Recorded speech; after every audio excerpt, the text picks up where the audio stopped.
حسن عسکری افسانہ پھسلن۔ جمیل کا تو اس طرف خیال تک نہ گیا تھا، مگر ذاکر کے غیر متوقع طرز عمل نے اس کے دل میں بھی دلچسپی ورنہ کم سے کم کھرچن سی تو ضرور پیدا کر دی۔ وہ ہوا یوں کہ ایک دن مردانے میں ذاکر جمیل کی کمر میں ہاتھ ڈالے پلنگ پر بیٹھا تھا کہ یکایک اندر سے نظرو نمودار ہوا۔ اس نے ایک لمحے کے لیے ٹھٹک کر کمرے کے باشندوں کا جائزہ لیا اور پھر شانے چوڑے کیے، سینہ اٹھائے، اپنی موٹی میلی سوتی بنیان کی جس کے مختلف رنگ عرصے کے استعمال سے گھل مل کر اب ایک چتوندار بھوری رنگت میں تبدیل ہو چکے تھے، آدھی آستینوں سے نکلی ہوئی باہوں اور ٹخنوں سے اونچی دھاری دار تہمت ہلاتا، بغیر کسی طرف دیکھے اپنے گلے کے سیاہ ڈورے کو ہاتھ سے گھماتا ہوا لاپرواہی سے سیدھا میز کی طرف چل دیا۔ نظرو کے داخل ہوتے ہی ذاکر کی بھویں اوپر اٹھ گئی تھی اور اس کی آنکھیں نظرو کے چہرے پر گڑ چکی تھی۔ نظرو کے چلنے کے ساتھ ساتھ ذاکر کی آنکھیں بھی اس کے پیچھے پیچھے چلی اور جمیل کی کمر کے گرد اس کے ہاتھ کی گرفت ڈھیلی پڑ گئی۔ نظرو کے جاتے ہی اس نے جمیل کے کندھے کو جھٹکا دے کر بایاں ہاتھ اپنے گھٹنے پر فیصلہ کن انداز سے رکھتے ہوئے ایک بھون اوپر چڑھا کر اور دوسری نیچے کھینچ کر ترچھی سلوٹوں سے جتے ہوئے ماتھے اور طنز سے مسکراتی ہوئی آنکھوں کے ساتھ پوچھا، یہ کون صاحب ہے بھائی؟ ارے تمہیں نہیں معلوم؟ اور اس کے یہاں ذاکر کی آمد و رفت کی تعداد کو دیکھتے ہوئے جمیل کا تعجب بیجا بھی نہ تھا۔ یہ نوکر ہے ہمارا نیا؟ نظرو، کمال ہے یار، تمہیں اب تک خبر نہ ہوئی ہے؟ اس سوال کے جواب کی اہمیت پر غور کیے بغیر ذاکر نے کہا، یعنی آپ کو بھی یہ شوق ہوا؟ یہ کب سے؟ کیا ارادہ ہے آخر؟ اس کی شک و شبہ سے بھری ہوئی آنکھوں کی تیزی اور چمک اور اس کے جھکے ہوئے کناروں کے ساتھ اب دو ہونٹ بھی ہنسنے کے لیے کھل چکے تھے۔ جمیل کا دل نہ چاہتا تھا کہ اس گفتگو کو محض مذاق سے زیادہ وقت دے، مگر اس نقطۂ نظر کے انوکھے پن نے اسے ایسا مجبور کر دیا کہ شام تک جتنی مرتبہ بھی نظرو اس کے سامنے آیا، اس نے اسے اوپر سے نیچے تک دیکھ کر اس نظریے کی صداقت معلوم کرنے کی کوشش کی، مگر ہر دفعہ یہی فیصلہ کرنا زیادہ خوشگوار معلوم ہوا کہ ذاکر صرف چڑھا رہا تھا۔ تاہم اسے اپنے نئے نوکر کی شخصیت کچھ عجیب و غریب، اجنبی اور پر رمز ضرور معلوم ہو رہی تھی۔ آج سے نہیں بلکہ پہلے ہی دن سے وہ آ کر بڑے لاؤبالیانہ پن سے ہاتھوں کو پیٹ کے اوپر ایک دوسرے پر رکھ کر دھوپ میں جا کھڑا ہوا تھا، اور ہاں، اس نے کسی کو سلام تک نہ کیا تھا۔ جب اس سے نوکری کرنے کو پوچھا گیا تو اس نے پورے اعتماد کے ساتھ کہا تھا، ہاں ہاں جی، کیوں نہ کریں گے۔ اسے دعویٰ تھا کہ وہ ہر کام کر سکتا ہے۔ جب اس سے تنخواہ کے متعلق سوال کیا گیا تو اس نے اپنا زردی مائل بے رنگ لمبا صافہ اتارا اور اسے جھاڑ کر دوبارہ باندھتے ہوئے ایسے انداز میں کہا گویا تنخواہ آخری چیز تھی جس سے اسے دلچسپی ہو سکتی تھی۔ اجی جو بھی دل چاہے دے دینا، اور اس نے 3 روپے پر کوئی اعتراض کیا بھی نہیں۔ 2 دن تک وہ بہت خاموشی اور سستی سے اپنا کام کرتا رہا، مگر تیسرے دن اس نے بالکل غیر متوقع طرز گفتگو اختیار کی۔ جب جمیل اسکول جانے سے پہلے باورچی خانے میں بیٹھا کھانا کھا رہا تھا تو نظرو نے نہایت رازدارانہ لہجے میں کہا، اجی آج ایک سالی عجیب بات ہوئی، سناؤں میں جمیل میاں اس کو تمہیں؟ نظرو کے تنے ہوئے کان، گول گول پھرتی ہوئی آنکھیں، ہنسی میں کھلے ہوئے ہونٹ، اس کی ناک کے دونوں طرف سرخی کی جھلک اور گالوں میں پڑے ہوئے گڑھے کو دیکھ کر جمیل ہچکچایا اور اس کے منہ سے نوالے میں سے پھنستی پھنساتی ایک نیم رضامند ہوں نکلی۔ نظرو کو اس کی ضرورت بھی نہ تھی۔ یہ جو برابر میں لالا رہتے ہیں نا، اجی یہی دیوار تلے نظرو ہر شخص اور ہر چیز کی بہن کے بارے میں اپنے فاسد خیالات کا بلا جھجک اظہار کیا کرتا تھا، اور اس وقت بھی وہ اسے چھپا نہ رہا تھا۔ تو آج جو میں ذرا کوٹھے پہ گیا جمیل میاں تو کیا دیکھا کہ وس کی بیوی سالی بس بالکل ویسے ہی بیٹھی تھی، بس ایک ساڑی لپیٹ رکھی تھی وس نے، اور اب کیا بتاؤں بھائی، لاہول بلا سب دکھائی دے رہا تھا۔ تو جی اتنے میں آیا وس کا میاں لالا۔ نظرو اور قریب کھسک آیا تھا اور جمیل کا سارا چہرہ گلابی ہو گیا تھا اور وہ جلدی جلدی نوالے توڑ رہا تھا۔ تو جی وس نے آتے ہی وس کو لے کے پلنگ جمیل کے پھندا لگ گیا اور وہ کھانستا ہوا گڑھوں کی طرف بھاگا اور پانی پی کر سیدھا چل دیا۔ اس کے کسی نوکر نے کبھی اس سے ایسا ذکر نہ کیا تھا۔ اس چیز نے اسے شش و پنج میں ڈال رکھا تھا۔ اور پھر آج کی ذاکر کی باتیں، وہ نہایت مضبوط دلیلوں اور مثالوں سے اس سب کی اہمیت کم کرنے اور اسے کوئی غیر معمولی چیز نہ سمجھنے کی کوشش کر رہا تھا، مگر پھر اسے اپنے فیصلوں پر اعتبار نہ آتا تھا۔ اگلے دن تک یہ بات اسکول میں پہنچ گئی۔ درمیانی وقفے میں جب 9ویں کلاس کے لڑکے نیم کے پیڑ کے نیچے جمع ہوئے تو ایک پوری ٹولی نے جمیل کو گھیر لیا۔ اونچے جا رہے ہیں بھائی جمیل بھی آج کل۔ خیر میاں شکر کرو، یہ اس قابل تو ہوئے۔ ابے ہٹا، یہ اس مرے یار سے آتا ہی کیا ہے سوائے دھونٹنے کے، کسی کے سامنے بات تو کر نہیں سکتا، بڑا بنائے کہیں کا وہ۔ مکھیاں مارو گے بیٹا، مرزا بیدار بخت نے نصیحت کی، سب بھول جاؤ گے یہ فرسٹ آنا۔ جمیل ان سب کے جواب میں جھینپ جھینپ کر روکھی ہنسی ہنس رہا تھا اور خالی نگاہوں سے ان کے چہرے دیکھ رہا تھا، لیکن وہ اسے وقتی تفریح سمجھ کر ٹلا نہ سکتا تھا، اور شبہوں کے ساتھ ساتھ اس کی دلچسپی بھی بڑھتی جا رہی تھی۔ وہ ان چیزوں سے بھی واقف ہونا چاہتا تھا جس کا یہ سب لوگ ذکر کر رہے تھے اور جس کا تخیل اس کے دماغ میں نہایت غیر واضح سا تھا۔ وہ بھی علی بابا کے غار میں داخل ہونا چاہتا تھا۔ اسی دن دوپہر کو مرزا بیدار بخت ذاکر کو ساتھ لے کر جمیل کے یہاں وارد ہوئے۔ انہوں نے اس کا پہلے ہی اعلان کر دیا تھا۔ مرزا جی کو بڑی پیاس لگی ہوئی تھی۔ نذرو انہیں پانی کا گلاس دے کر کھڑا ہو گیا اور اپنا سر کھجانے لگا۔ مرزا جی نے پانی کا گلاس واپس نہیں دیا۔ وہ 2 منٹ تک اس کا جائزہ لیتے رہے اور پھر بولے، کہو دوست کیا نام ہے تمہارا؟ ہمارا نام؟ کیا کرو گے پوچھ کے ہمارا نام؟ اس نے بے توجہی سے کہا۔ کچھ برائی ہے پوچھنے میں؟ ہمارا نام ہے سید نذیر علی، نذرو نے بتایا۔ اور نذرو؟ مرزا جی نے پوچھ لیا۔ اب ہم غریب آدمی ہیں، چاہیں جو کہہ لو۔ رہنے والے کہاں کے ہو تم؟ اچھا بیٹھو بیٹھو، باتیں کرنی ہے تم سے۔ نذرو پلنگ کے قریب کرسی کھینچ کر بیٹھ گیا۔ یوں تو کبھی کبھی اسے کرسی پر بیٹھنے میں جمیل کا لحاظ نہ ہوتا تھا، لیکن اس وقت اس کی نشست بتا رہی تھی کہ وہ اپنے آپ کو مواخذے سے مامون سمجھ رہا ہے۔ اس نے ماتھے اور سر پر اپنا چوڑا اور موٹا ہاتھ پھیرتے ہوئے کہا، اجی کیا پوچھو، ہم غریبوں کا رہنا روانا۔ ابے سالے، مرزا جی نے پہلو بدل کر ڈانٹا۔ اکڑ گیا کرسی پر بیٹھ کے؟ بتاتا ہے کہ جائے قانونی کاروائی تیرے ساتھ۔ نذرو ایک دم ہنس پڑا۔ اس کا ہاتھ سر سے گھٹنے پر آ گیا۔ پیچھے کھسک کر اس نے مانوس اور مصلحانہ انداز میں ٹانگیں پھیلا دی اور بغیر کسی مزید متوقع سوال کے اپنی پوری سوانح سنا ڈالی۔ رہنے والے تو ہیں ہم عنایت پور کے، ہمارے والد ہیں سید مقبول احمد، دیکھا ہوگا آپ نے، بہت آتے ہیں وہ تو شہر۔ مرزا جی کے انکار سے مایوس ہوئے بغیر اس نے اور زیادہ اعتماد کے ساتھ دوسری شہادت پیش کی۔ اچھا تو یہ ہے نا سید اشفاق علی، یہ بازار کے نکڑ پر جو رہ رہے ہیں، موٹے سے، بڑی بڑی مونچھیں، فوٹوگرافر کے ریکارڈ بغل میں دبائے جو پھرتے ہیں، یہی تو ہیں ہمارے خالو، سگے خالو ہیں یہ ہمارے۔ تو ابا جو تھے ہمارے، وہ تھے اس قدر کے ظالم کے بس جب میں پڑھنے نہ جاتا تو مار دیوے تھے ایسی بودی کے۔ 10 سال کا تھا میں اس وقت۔ ایک دن جو مارا انہوں نے مجھے تو مجھے آیا بڑا غصہ، میں بھاگ کے بدلو جلائی کی کھلچ پہ جا بیٹھا۔ وس نے مجھ سے کہا، چل بے دلی شیشے کے کارخانے میں۔ میں وسی کے ساتھ چل دیا۔ بس جی وہ دن ہے اور آج کا دن، قسم لے لو مجھ سے، جو پھر گھر میں جھانکا بھی ہوں۔ 5 سال ہو گئے اور پھر والد نے کی بھی بڑی کوشش، لیکن میں بن کے نہ آیا جھانسے میں۔ دلی میں شیشے کے کارخانے میں نوکر ہو گیا تھا۔ کارخانے والا بس بیٹے کے برابر سمجھتا تھا مجھے، جو چیز چاہے اٹھاؤں چاہے رکھوں، اور پیسوں کے معاملے میں بیچارے نے کبھی مجھ سے نہ نہیں کی۔ بڑی محبت تھی اسے مجھ سے۔ ایک دن میں رانگ آگ پہ رکھ کے ذرا نیچے بازار میں اتر گیا، وہاں ایک لونڈا سالا کرنے لگا مذاق، بس اسی میں دیر ہو گئی۔ آ کے جو دیکھا میں نے تو رانگ الٹا پڑا تھا۔ کارخانے والا بہت بگڑا مجھ پہ۔ خیر ایسی بات کا تو میں برا نہیں مانتا، پر وہ مجھے گالی دے بیٹھا۔ وقت کی بات آگ لگ گئی میرے بدن میں وس سے لڑ کے نکل گیا۔ کئی دن پھرا وہ میرے پیچھے پیچھے خوشامد کرتا ہوا کہ چل چل اتنی سی بات کا برا مان گیا۔ پر صاحب یہ دیکھ لو کہ میں نے ہی نہ سنی وس کی بات، سید ٹھہرے پھر ہم بھی، کوئی ریت تھے وس کی۔ وس سے کہہ دیا میں نے کہ لے تیری خاطر ہم نے دلی بھی چھوڑی، بس میں وہاں سے یہاں چلا آیا۔ اس دن سے مرزا جی اور خصوصاً ذاکر کی آمد و رفت پہلے کی نسبت بہت بڑھ گئی، لیکن جمیل محسوس کر رہا تھا کہ اس کی کمر کے گرد ذاکر کے ہاتھ کی گرفت بہت کمزور پڑ گئی ہے۔ ان دونوں کو آتے ہی پانی یا پان کی ضرورت پیش آتی تھی، اور جتنی دیر وہ بیٹھتے اس کا زیادہ حصہ نظروں سے دلی کے بازاروں، گلیوں، کارخانوں اور سڑکوں کے متعلق معلومات حاصل کرنے میں گزرتا۔ نظروں کی وہ پہلے والی کسالت، سستی اور خاموشی سرے سے غائب ہو چکی تھی۔ اب اس کی چال میں پھرتی آ چکی تھی اور وہ دن میں 3-4 بار منہ ہاتھ دھونے لگا تھا۔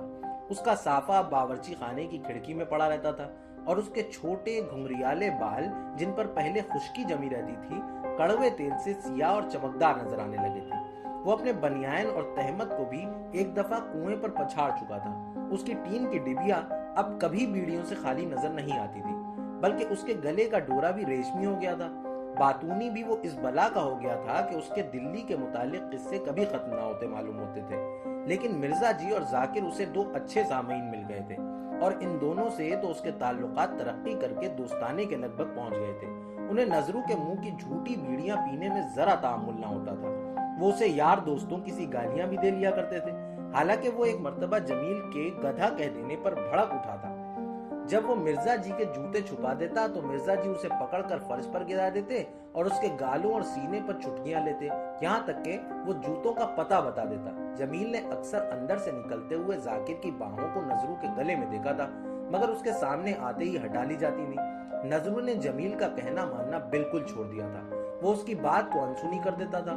لیکن جب جمیل پڑھتا ہوتا تو وہ سامنے چارپائی پر الٹا لیٹ کر اونچی جھنجھناتی آواز میں گانے لگتا، میری جاں جلف کے پھندے بنانا کس سے سیکھے ہو، یا جانی جبنیاں پہ اتنا نہ اترایا کرو۔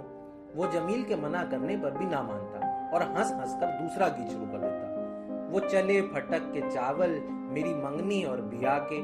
جب جمیل ضبط کی آخری حد پر پہنچنے کے بعد غصے میں دانت کچکچاتا، جوتا لے کر سیدھا کھڑا ہو جاتا تو وہ جوتا چھین کر بھاگ جاتا اور پھر ہاتھ نہ آتا۔ آخر جمیل روکا ہو جاتا اور پھر اس سے نہ پڑا جاتا۔ وہ تہیہ کر لیتا کہ آج ضرور وہ نظرو کو ابا کے سامنے مارے گا اور گھر سے نکال دے گا، لیکن جب تھوڑی دیر بعد نظرو آ کر لجاجت سے کہتا، جمیل میاں مذاق کا برا مان گئے، تو وہ اپنے ارادے میں ترمیم کر لیتا اور نظرو کے سر پر 2-3 تھپڑ جما کر، جس میں شاید اس کی باریک انگلیوں کو ہی زیادہ تکلیف پہنچتی ہوگی، اپنا غصہ بھلا دیتا۔ مگر اس سب کے معنی یہ نہیں ہے کہ نظرو کو جمیل کا خیال نہیں تھا۔ بغیر کہے ہی وہ جمیل کا ہر کام تیار رکھتا تھا۔ اس کے جوتے کبھی میلے نہیں رہتے تھے اور نہ اس کے کمرے میں گرد کا نشان۔ نظرو اس کا سرپرست اور محافظ بن گیا تھا۔ وہ ہمیشہ جمیل کو کتابیں صاف رکھنے میں، اندھیرے میں گھر سے باہر نکلنے میں، غرض ہر بات میں بزرگانہ ہدایتیں اور نصیحتیں کیا کرتا تھا۔ وہ مرزا جی اور ذاکر کو بھی اسے زیادہ تنگ نہ کرنے دیتا تھا۔ جمیل کو نظرو کی یہ حیثیت جو اس نے قائم کر لی تھی گراں تو ضرور گزرتی تھی، اور وہ اب اپنے دوستوں کے سامنے نظرو کی موجودگی میں اپنے آپ کو ایک کم اہمیت والی شخصیت محسوس کرنے لگا تھا، لیکن اس کے دل میں کبھی کبھی صرف ایک ہلکی اور غیر واضح جھنجھلاہٹ سی محسوس ہو کر رہ جاتی تھی۔ چنانچہ اس نے نہایت آسانی سے نظرو کو اپنے اوپر مسلط ہو جانے دیا۔ مرزا جی اور ذاکر کے نظرو کی طرف متوجہ ہو جانے سے اب وہ اسے پریشان نہ کرتے تھے اور وہ اپنے آپ کو کچھ ہلکا سا پاتا تھا۔ نظرو کی جبرگیری اور توجہ سے اس کے کام بغیر کسی تکلیف کے ہو جاتے تھے، اور اب اسے اپنی کتابوں اور رسالوں کے رومانی افسانوں میں وقت گزارنے کا پہلے سے بہت زیادہ موقع ملنے لگا تھا۔ اس لیے اس نے نظرو اور اس کے برتاؤ کو بغیر کوئی اہمیت دیے، بغیر کسی تشویش کے یوں ہی چلنے دیا اور اپنے پہلے استعجاب کو تحلیل ہو جانے دیا۔ لیکن اس کا استعجاب دوبارہ زندہ ہوا۔ وہ اس وقت جب مرزا جی اور ذاکر کی آمد و رفت بڑھنے کے بعد پھر گھٹتے گھٹتے بہت کم رہ گئی۔ اس کے ملنے والوں کے 2 گروہ تھے۔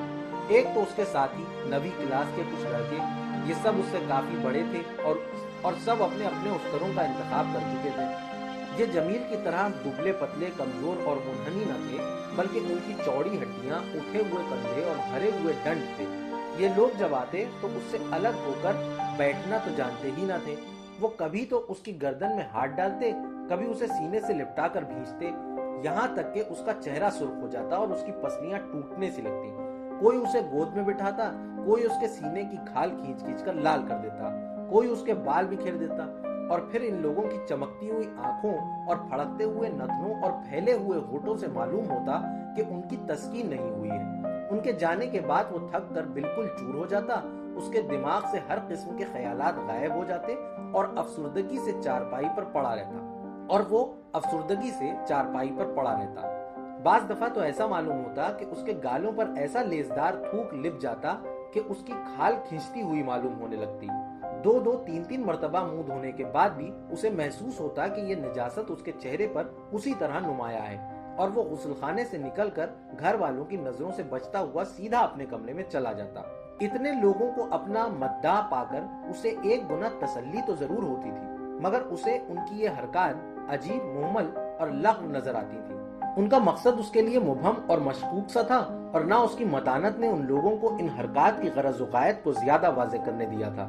جب وہ جاتے تو اس کے لیے بس اتنا چھوڑ کر جاتے: تھکا ماندہ جسم، دکھتی ہڈیاں، نوچے ہوئے گال، گرم کنپٹیاں، درد کرتا ہوا سر اور چڑچڑا مزاج، اور پھر اس سے بچنا بھی خوشگوار نتائج پیدا نہ کر سکتا۔ یہ ممکن تھا کہ وہ اندر سے کہلوا دیا کرے کہ وہ گھر پر موجود نہیں ہے، لیکن اس نے خود دیکھا تھا کہ ایک مرتبہ شمس الدین نے شرط بد کر گھونسے سے کرسی کا تختہ توڑ دیا تھا، اور عنایت علی کے ہاتھ کی قوت تو خیر اس کی انگلیاں پنجہ لڑانے میں محسوس کر چکی تھیں۔ ملنے والوں کے دوسرے گروہ میں نیچی کلاسوں کے لڑکے تھے، 6 سے لے کر 8ویں تک۔ یہ سب جمیل کے ہم عمر یا اس سے چھوٹے تھے۔ یہ لوگ پہلے گروہ کی غیر موجودگی میں آتے تھے، اور انہی میں جمیل کو زیادہ کھل کر ہنسنے، بولنے اور تفریح کرنے کا موقع ملتا تھا۔ پھر ان سب کا روب بھی خاصا تھا۔ اگر وہ کبھی ناراضگی کا اظہار کرتا تو سب کی ہنسی رک جاتی، اور وہ مجرمانہ نظروں سے ایک دوسرے کو دیکھنے لگتے تھے۔ تاہم وہ بڑی حد تک ان کے مذاق کا برا بھی نہ مانتا تھا۔ بعض دن تو جب وہ دوپہر کی گرمی اور خاموشی میں بے چینی سے اکیلا کروٹیں بدلتا ہوتا اور کہیں 7ویں کلاس والا مظہر آ نکلتا تو اس کا دل تیزی سے حرکت کرنے لگتا۔ اپنی قمیص کے دامن کو ہاتھوں سے ٹانگوں کے قریب تھامے ہوئے وہ مظہر کو کسی بہانے کونے کی طرف لے جاتا اور اس کا کندھا پکڑ کر ہچکچاتے ہوئے جلدی سے اس کے گال پر اپنے ہونٹ رکھ دیتا اور پھر فوراً پیچھے ہٹ لیتا۔ گال ٹھنڈا، چکنا اور پھیکا سا ہوتا، مگر اسے محسوس ہوتا کہ اس کی بے چینی یکلخت مدھم پڑ گئی۔ اسے اپنی یہ حرکت کچھ بے معنی اور احمقانہ سی معلوم ہونے لگتی۔ وہ دل ہی دل میں حیرت سے ہنستا، پھر کچھ شرما کر بیٹھ جاتا اور مظہر سے اس کی پڑھائی کے بارے میں پوچھنے لگتا۔ غرض اسی گروہ نے جمیل کو دوبارہ نظروں کی طرف مستفسرانہ نظروں سے دیکھنے پر مجبور کیا۔ اسے معلوم نہ تھا کہ ان لوگوں میں بھی نظروں کے بارے میں چیمگوئیاں ہو رہی ہیں۔ ایک دن نظروں کی موجودگی میں مشتاق نے مذاق اور قہقہوں میں چیخوں کے درمیان اپنی آواز کو بلند کرنے کی کوشش کرتے ہوئے کہا: بھئی آج یہ طے کرو کہ دونوں میں سے کون اچھا ہے، مالک یا نوکر۔ اپنے نوکر کو اس نئی روشنی میں دیکھے جانے کے خوف سے جمیل کی ناک کے دونوں طرف سرخی چھلک آئی اور اسے اپنی کھال سکڑتی ہوئی معلوم ہونے لگی، مگر اس نے اس ترکیب میں اپنی آخری امید سمجھتے ہوئے مسرور کو زور سے دھکا دیا۔ ابے میرے اوپر گرا ہی پڑتا ہے۔ اسے توقع سے زیادہ کامیابی حاصل ہوئی تھی۔ مسرور کے دھکے سے میز گر پڑی اور اس نے سب کو کتابیں چننے میں لگا دیا۔ اب جمیل کی آنکھیں زیادہ تجسس سے اور شک آمیز حیرت سے نظروں کے چہرے اور جسم کو ٹٹولا کرتی تھیں۔ مشتاق نے ایسا ذکر چھیڑ کر اس کے جذبہ افتخار کو ایک بے پناہ ٹھیس لگا دی تھی۔ اس نے اپنے دوستوں کے دوسرے گروہ سے بھی ملنا اب بہت کم کر دیا تھا، کیونکہ اسے ان کے متفقہ فیصلے کا جو ممکن تھا اس کے خلاف ہوتا بہت ڈر تھا، مگر وہ اس خیال کو اپنے دل سے کسی طرح دور نہ کر سکا۔ اس لیے وہ اپنے خطروں کو دلیلوں سے دور کرنے کی پیہم کوشش کرتا کہ ایک نفرت آمیز ہوں کے ساتھ اس کی ہر طرف سے نظریں پھیر لے۔ اسی لیے وہ اپنے خطروں کو دلیلوں سے دور کرنے کی پیہم کوشش کرتا کہ ایک نفرت آمیز ہوں کے ساتھ اس کی طرف سے نظریں پھیر لے۔ نظروں کی انگلیاں وہ سوچا کرتا کیسی موٹی موٹی گواروں جیسی ہیں، اور اسی طرح اس کے بھدے پیر، بغیر بالوں والی پنڈلیاں کیلے کے پیڑ جیسی ہیں، بیچ میں سے مڑا ہوا ایک دانت آدھا ٹوٹا، ادرک کی گانٹ جیسے کان، چھوٹی اور گھنی گردن، پھیلا ہوا پیٹ، گالوں میں ہنسی کے وقت گڑھے پڑ جاتے ہیں جیسے بازاری عورتوں کے۔ جمیل کو اس چیز سے کس قدر گھن آتی تھی۔ شرابیوں کی سی چال، کندھے مٹکاتے ہوئے، ایک نفرت آمیز ہوں، لیکن اس ہوں کے باوجود وہ اسے دوسری دفعہ دیکھنے پر مجبور ہوتا۔ اس کے گندمی رنگ میں سفیدی کی چھینٹ ہے، آنکھوں کے نیچے ہڈیوں پر تو ذرا سی سرخی بھی چھلکتی ہے، کھال تنی ہوئی ہے مگر چکنی اور چمکدار، تھوڑی کیا گول ہے۔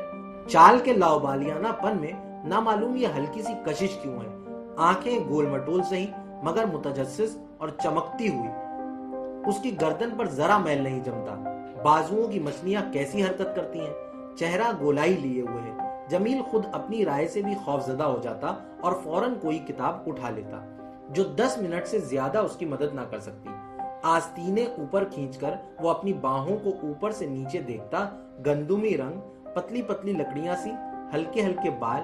کچھ مطمئن ہو کر وہ اپنے چہرے پر ہاتھ پھیرتا، ایک نرم، نہایت نرم روئی کی طرح، اور چکنی سطح پر اس کی انگلیاں پھسلتی۔ یقین کو عین الیقین بنانے کے لیے وہ آئینہ اٹھا لیتا. بڑی بڑی سیاہ بادامی لمبی پلکوں والی آنکھیں آئینے میں سے دیکھ کر اس کی طرف جھانکتی. اسے ایسی خوشی ہوتی گویا اس نے کوئی نئی دریافت کی ہے. دودھ جیسے سفید اور بلند ماتھے پر سیاہ چمکدار بالوں کی, جن میں پیچھے کی طرف ہلکا سنہرا رنگ جھلکتا تھا, کوئی لٹ پڑی ہوتی. زردی مائل سفید رنگ میں آنکھوں کے بیچ کافی دور تک سیب کی سی سرخی ملی ہوئی ہے. ناک لمبی سہی مگر پتلے ہونٹ خاصا نیم البدل ہیں. کانوں کے لمبان کو بال چھپا لیتے ہیں. تھوڑی چپٹی ہے تو ہوا کرے. رنگ تو گورا ہے, چہرہ گول نہیں ہے. ہاں, گول چہرے میں ہی کون سی خوبصورتی لگی ہوئی ہے. اوپر کے ہونٹ میں ہلکے ہلکے بال نظر آنے لگے ہیں, مگر ایسا رواں تو جمیل نے کئی عورتوں کے بھی دیکھا تھا. اپنی پتلی کمر کی بدولت وہ اپنے دبلے پن کو بھی معاف کر سکتا تھا. یہ نظریے اطمینان بخش تو ضرور تھے, مگر موازنے کا خیال جمیل کے سامنے ایک ایسے گھناؤنے عفریت کی شکل میں آتا تھا جو اپنی زہرناک حاسدانہ نظروں سے ناک اور کانوں کو کھینچ کھینچ کر دگنا لمبا کر دیتا. تھوڑی کو پھیلاتے پھیلاتے دہلیز بنا دیتا. چہرے کو ہر طرف سے پیٹ پیٹ کر کانے نکال دیتا. اس کے رنگ کو ہلدی کی طرح دکھلاتا اور اس کی سیب کی سی سرخی کو دھندلا دیتا. اوپر کے ہونٹ کے ہلکے ہلکے بال گہرے اور گھنے ہونے شروع ہو جاتے اور جمیل پیچ و تاب سے تنگ آ کر انہیں ناخنوں سے کھینچنے لگتا. مگر نظرو کا طرز عمل بدل رہا تھا. اب وہ پہلے سے زیادہ اس کا خیال رکھنے لگا تھا. اب وہ اس کا کہنا ماننے سے انکار نہ کرتا تھا, اور کم سے کم وہ جمیل کے پڑھتے وقت بالکل نہ گاتا تھا, بلکہ اب تو اس کی غزلوں کا انتخاب بھی اصلاح پذیر تھا. اور اس کا دل پسند گانا اب یہ تھا, کرے گا کیا ارے صیاد تو جنجیر کے ٹکڑے. اب وہ جمیل کے کمرے کی طرف زیادہ رہنے لگا تھا. جمیل پڑھتا رہتا اور وہ ایک طرف کرسی پر بیٹھا اپنا سر کھجایا کرتا, اور بعض اوقات تو اونگنے بھی لگتا. نہ معلوم اسے کیا سما گئی تھی کہ وہ اپنی عمر جمیل سے کم ثابت کرنے کے لیے بہت بے قرار رہتا تھا. بیٹھے بیٹھے وہ جمیل کو پڑھنے سے روک کر کہتا, ذرا حساب تو لگانا جمیل میاں کہ میں کتنے برس کا ہوا. جب میں پڑھنے بیٹھا ہوں تو 8 سال کا تھا. میں تو 8 اور 2 10 اور 5 15 چھوٹا ہی ہوا نا میں تم سے. جمیل چڑ سا جاتا. اسے محسوس ہوتا کہ نظرو اپنی برتری جتانا چاہتا ہے. ایک دوسری چیز بھی جمیل کو بہت ناگوار گزرتی تھی. جب وہ اپنی کتاب میں غرق لیٹا ہوتا تو نظرو اس کے پیر میں گدگدی کیے بغیر کبھی نہ مانتا, حالانکہ اس کے بدلے میں اسے لاتیں اور چاٹے کھانا پڑتے تھے. نظرو کی ایک عادت اور یہ تھی کہ وہ جمیل کے سرانے بیٹھ جاتا اور اس کے بالوں میں ہلکے ہلکے انگلیاں پھیرا کرتا. اس سے جمیل کے تھکے ہوئے اور خشک دماغ میں ایسے معلوم ہوتا گویا سکون سا اترتا چلا جا رہا ہے, اور وہ گردن کو ڈھیلا چھوڑ کر کتاب سے توجہ ہٹا لیتا. شروع میں تو اس نے نظرو کو بھگا دیا, مگر جب وہ کسی طرح باز نہ آیا تو آخر اس نے نظرو کو یہاں تک اجازت دے دی کہ وہ کنگا لے کر بیٹھ جائے اور جس طرح چاہے اس کے بال بنائے اور پھر بگاڑے اور پھر بنائے اور پھر بگاڑے.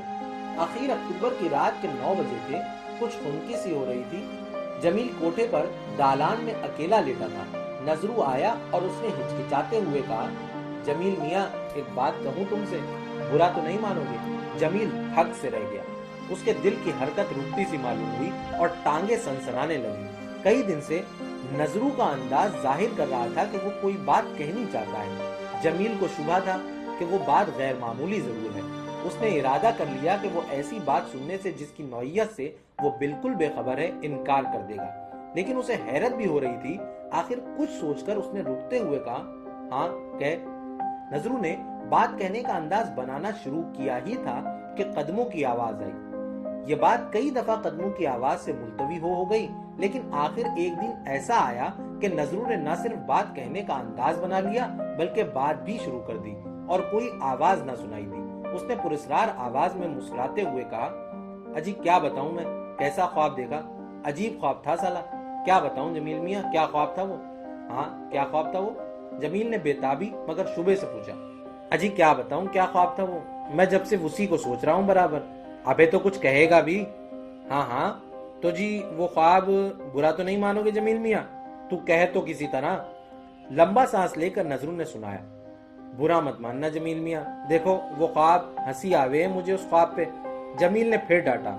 ہاں تو میں نے یہ دیکھا خواب میں جمیل میاں کہ میں اور تم ایک پلنگ پہ لیٹے ہیں. بم کا گولا پھٹا. مگر چونکہ جمیل نے اسی نوعیت کی کوئی بات سننے کے لیے اپنے آپ کو پہلے سے تیار کر لیا تھا، اس لیے دھکے کا مقابلہ کرنے میں اس کی کوشش زیادہ کامیاب رہی۔ اس سب کو وہیں ختم کر دینے کے لیے جمیل نے اس لفظ کا انتخاب کیا، اچھا، اور اس لفظ کو اس نے ایسی آواز میں ادا کرنے کی کوشش کی جس میں کسی جذبے کی آمیزش نہ ہو۔ نیچے سے کسی نے نظرو کو پکار کر جمیل کی مدد کی۔ اس نے جانے کے لیے اٹھتے ہوئے تمسخرانہ انداز میں آنکھیں گھما کر کہا، جمیل میاں، ویسے چاہو جتنا چاہیں دیکھ کر لو، خواب میں تو مت تنگ کیا کرو۔ اب جمیل نظرو کی نگاہوں سے کچھ سہما سہما رہنے لگا۔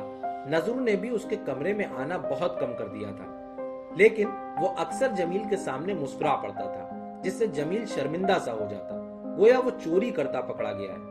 جب تک نظرو اس کے کمرے میں رہتا اسے سوئیاں سی چبھتی معلوم ہوتی اور اس کا دل چاہتا کہ چادر اوڑھ کر اپنے آپ کو نظرو کی نگاہوں سے بچا لے۔ کبھی ایسا ہوتا کہ لیٹے لیٹے وہ کسی چیز کو اپنے پیروں کے قریب محسوس کرتا، کتاب سامنے سے ہٹا کر دیکھنے پر معلوم ہوتا کہ نظرو اس کے پیر سے اپنا چہرہ لگائے بیٹھا ہے۔ وہ نفرت اور غصے سے پیر کھینچ لیتا، مگر اب وہ نظرو کی مسکراہٹ اور آنکھوں کی چمک کے خوف سے اس کے لات نہ مارتا تھا۔ اب چاہے اس کے سر میں درد ہی کیوں نہ ہو، وہ کبھی نظرو سے سر ملنے کو نہیں کہتا تھا، اور اس کے بالوں سے نظرو کی دلچسپی بھی جیسے زائل سی ہو گئی تھی۔ رفتہ رفتہ یہ سب معمول سا ہو گیا اور جمیل نے نظرو کی طرف زیادہ خیال کرنا چھوڑ دیا، لیکن ایک واقعے سے اس کی جھیپ اور ڈر جو اب کم ہو چلے تھے، نفرت اور کراہت میں تبدیل ہو گئے۔ پہلی مرتبہ قوالی سننے کا شوق جمیل کو عرس میں لے گیا اور رات کے خیال سے نظرو بھی اس کے ساتھ کر دیا گیا۔ جگہ تو خیر بیچ میں مل گئی، مگر کھچ پچ اتنی تھی کہ کروٹ بدلنے کا موقع نہ ملتا تھا۔ تالیوں اور ڈھول کے گھٹاکے قوالوں کی منجی ہوئی بے روک آوازوں کے ساتھ مل کر اپنا کام کر چکے تھے۔ ایک گیروا لباس اور لمبی داڑھی اور بالوں والے صاحب نے اپنی وارفتگی کا اظہار آنکھیں بند کر کے جھوٹے کھانے سے بڑھ کر اپنے مسلک کے روایتی خوش ادائی سے کرنا شروع کر دیا تھا۔ اس کے لیے میدان خالی کر دیا گیا اور جہاں پیدا ہوا شیر خدا معلوم ہوتا ہے کہ تکرار ہونے لگی۔ ان کی ہر فلک شگاف اللہ پر ان کے سر کو اپنی طرف بڑھتا ہوا دیکھ کر نظرو اجی اجی کہہ کر پیچھے ہٹتا جاتا تھا اور جمیل کے اوپر گرا پڑ رہا تھا۔ وہ بے چینی سے جمیل کا بازو کھینچ کھینچ کر کہہ رہا تھا، اجی جمیل میاں، مجھے تو ڈر لگے ہے۔ لوگ ہنسنے لگے۔ جمیل کے کان سرخ اور گرم ہو گئے اور اس کی کنپٹیاں جل اٹھی۔ اس دن سے جمیل کی جھجک نکل گئی اور اب وہ نظرو کی نگاہوں کا بے خوف ہو کر مقابلہ کر سکتا تھا، لیکن اب اس نے نظرو کو ایسی حقارت اور نفرت سے دیکھنا شروع کر دیا تھا جیسے اس کالے پیلے مینڈک کو جو برسات میں نالیوں پر سے رینگتا ہوا بستر پر آ چڑھے۔ اپریل آ گیا، گنگا اور جمنا کے دوآبے کا رنگ اور افسردہ اپریل، موسم کی خشکی، گرمی، ہوا، خاک، دھول، سالانہ امتحان کی تیاریوں، مایوسیوں اور امیدوں نے اضمحلال اور گمگشتگی کی ایک مستقل فضا پیدا کر دی تھی۔ روح پر ایک ناقابل برداشت لیکن لازمی بوجھ کی طرح۔ دوپہر کا وقت تھا، ہوا کمرے کے کواڑوں کو ہلائے ڈالتی تھی اور گرد نے روشن دانوں میں سے آ کر چہرے اور بالوں کو بھورا بنا دیا تھا۔ باہر تو دھوپ کا جو کچھ بھی حال ہو، مگر کمرے میں جہاں جمیل لیٹا تھا گرمی کا اس قدر اثر ضرور تھا کہ اس کے جسم کو تھکا ہوا اور دماغ کو گٹھل بنا دیا تھا۔ باوجود درختوں کے ہلنے کے ایک پررمز اور گراں بار خاموشی مسلط معلوم ہوتی تھی، جس میں دور سے کسی خوانچے والے کی آواز وحشت کا اضافہ کر دیتی تھی۔ گھڑی کے ٹک ٹک ایک جانکا ہتھوڑے کی طرح کان کے پردے پر پڑ رہی تھی اور ہری مکھی کی بنبناہٹ تیز لمبی سلاخوں کی طرح دماغ میں گھس کر اسے بے حس کر چکی تھی۔ جمائیاں ٹوٹی پڑتی تھیں اور آنکھوں سے پانی ڈھلکنے لگا تھا۔ کروٹوں پر کروٹیں بدلنے اور سر کے بال نوچنے پر بھی نیند نہ آ رہی تھی۔ کچھ ایسا احساس ہو رہا تھا گویا موسم کی سختیوں نے ہر چیز کو برباد کر دیا ہے، خاتمہ کر دیا ہے، سکون کا بھی اور نیند کا بھی۔ ٹانگیں پتھر کی ہو گئی تھیں اور رانوں میں ٹیس سی اٹھ رہی تھی۔ تھوڑی تھوڑی دیر بعد جمیل خاموش سیدھا لیٹ جاتا، ہاتھ پھیلا کر اوپر کی طرف اور ٹانگیں اکڑ کر نیچے کی طرف کھینچتا اور پھر ڈھیلا چھوڑ دیتا۔ وہ رانوں کو مضبوطی سے پکڑ کر خوب رگڑتا، گویا وہ آج انہیں گھس کر ختم کر دینے پر تلا ہوا ہے۔ جب اس سے بھی اسے چین نہ آتا تو وہ گھٹنے پٹی پر اور باہیں آنکھوں پر رکھ کر خاموش لیٹ جاتا۔ تھوڑی دیر سے نظرو کھڑا دلچسپی سے اس کی حالت دیکھ رہا تھا۔ وہ پائتی کی طرف آیا اور 1 منٹ تک آنکھیں گھما گھما کر دیکھتا رہا اور پھر یکلخت ہنس کر کہنے لگا، جمیل میاں تمہارے پاس بیٹھ جاؤں؟ جمیل کے پیروں میں سے خون بھاگا اور رانوں میں سنسنی پھیلاتا ہوا تیزی سے دماغ میں جا کر کھوپڑی سے کھٹ سے ٹکرایا۔ دل دھڑ دھڑ چلنے لگا، کنپٹیوں کی رگیں ابھر آئیں اور درد کرنے لگی۔ معلوم ہوتا تھا اس کے جسم کی ہر رگ بغاوت پر اٹھ کھڑی ہوئی ہے۔ خون کے دوران نے اس کے سوچنے کی قوتوں کو معطل کر دیا تھا۔ وہ ہاں کہنے والا تھا کہ باہر سے کسی نے پکارا، جمیل! امتحان کے اندیشوں اور دغدغوں کی جگہ اب چھٹیوں کی بے فکری اور بے خیالی نے لے لی۔ گرمیاں جم چکی تھی، گرمی اب بھی پڑتی تھی، ہوا اب اور تیز ہو گئی تھی، مگر نئے موسم کا غسل اور بیگانگی ختم ہو چکی تھی۔